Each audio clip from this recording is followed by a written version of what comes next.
Il y a fort à parier pour que ceux qui étaient convaincus par Hillary Clinton avant cette rencontre, eh bien, le reste, et il en va de même pour les partisans de Donald Trump, c'est finalement du côté des indécis. Il y en a environ à ce stade, selon les derniers sondages, à peu près 10% qu'il faut se tourner. Et ça n'est pas forcément évident de déterminer un gagnant, puisqu'il faut bien, regarder différents critères, mais si l'on s'en tient aux observateurs, ceux qui s'expriment notamment sur les réseaux sociaux pendant cette rencontre, il y en avait beaucoup qui penchaient du côté de Donald Trump. Pourquoi? Eh bien parce qu'il paraissait plus énergique et parce qu'il n'a pas hésité à interrompre Hillary Clinton sans paraître trop agressif pour autant, mais des dizaines de fois pour la couper, reprendre la parole et finalement eh bien, contrôler la conversation, les débats, emmener la candidate sur des terrains où il était plus à l'aise, tandis que Hillary Clinton, même si on sentait bien qu'elle est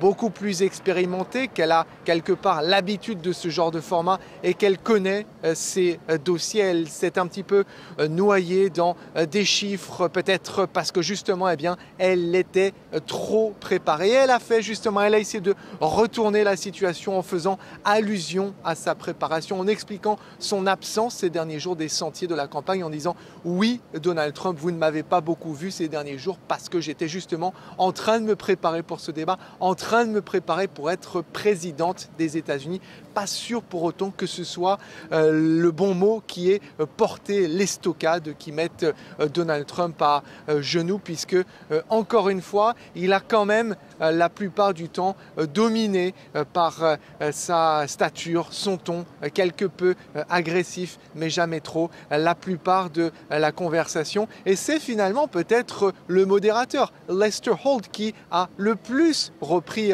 Donald Trump, que ce soit sur la question du certificat de naissance de Barack Obama ou encore la guerre en Irak. C'était cette personne que l'on ne voyait même pas à l'écran qui relançait Donald Trump et qui ne le laissait pas finalement s'en sortir aussi facilement que ça avec des sujets sur lesquels il est beaucoup moins à l'aise, tandis qu'Hillary Clinton eh bien, semblait plus en retrait de son côté, peut-être attendant, parce que c'est ce qu'on lui a conseillé, eh bien, attendant l'erreur de Donald Trump qui n'est jamais complètement venue finalement.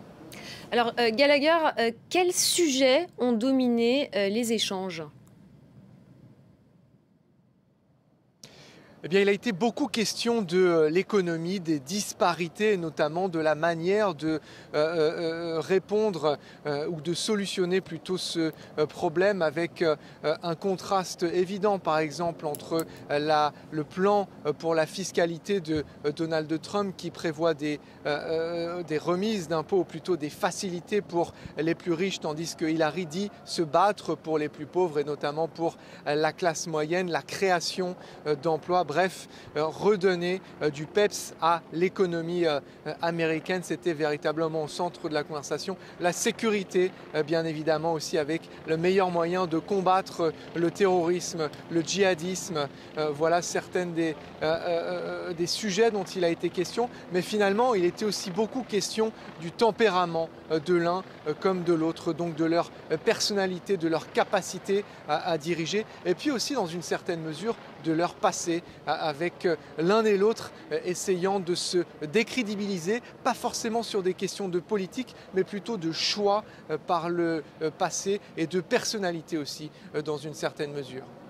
Alors Gallagher, c'était le premier débat télévisé entre les deux candidats. Est-ce qu'il peut avoir une influence sur le choix des électeurs ?